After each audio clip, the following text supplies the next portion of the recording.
वक़्त हुजूर अकरम सल्लल्लाहु अलैहि वसल्लम ने जुल्म को मिटाया, अदल को कायम किया, कमजोर का सहारा दिया और औरत को मकाम अता किया जिसका तसव्वुर भी उस ज़माने में मुमकिन न था।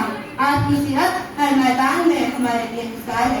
बतौर बेटे अपने वालिदैन की इज्जत को सबसे मुकद्दम रखा, बतौर शौहर अपनी मोहब्बत और नरमी का बर्ताव किया, बतौर माँ आपने अदल और इंसाफ को कायम किया, बतौर उस्ताद आपने इल्म और हिकमत को सबका मकाम याद कीजिए तो बड़े उनका काम है। दुश्मन आपके सामने खड़े हैं जिन्होंने आपको पत्थर पर सताते हैं, आप पर सत्य मुसल्लत किए, आपने इंतकाम के बजाय ऐलान किया ला तस्रीब अलैकुम अल-यौम अशहदु अन्ना यानी आज तुम्हें कोई गिरफ्त नहीं, जाओ तुम सब बर्बाद। ये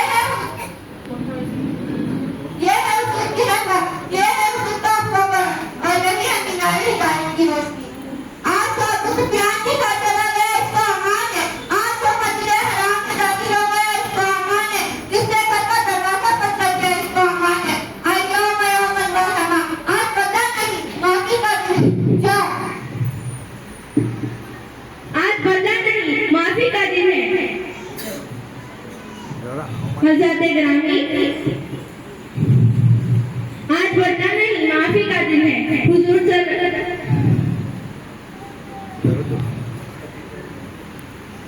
ये है हुजूर की रहमत, ये है हुजूर का अफ़्व और करम और यही है मीनारे हिदायत की रोशनी। मगर सवाल है ये हम कहाँ खड़े हैं? हुजूर सल्लल्लाहु अलैहि वसल्लम सच्चाई के पे करते हैं और हम मामूली फायदे के लिए झूठ बोल देते हैं। हुजूर सल्लल्लाहु अलैहि वसल्लम वक्त की कदर करते थे और हम अपने कीमती लम्हात ज़ाया कर देते हैं। हुजूर अकरम सल्लल्लाहु अलैहि वसल्लम ने माफ किया और हम छोटी-छोटी बातों पर झगड़ते हैं। ये तकाबुर हमें झिझोड़ता है। हमें हुजूर सल्लल्लाहु अलैहि वसल्लम की उम्मत को कहलाते हैं मगर उनके अस्वार से कितने दूर है।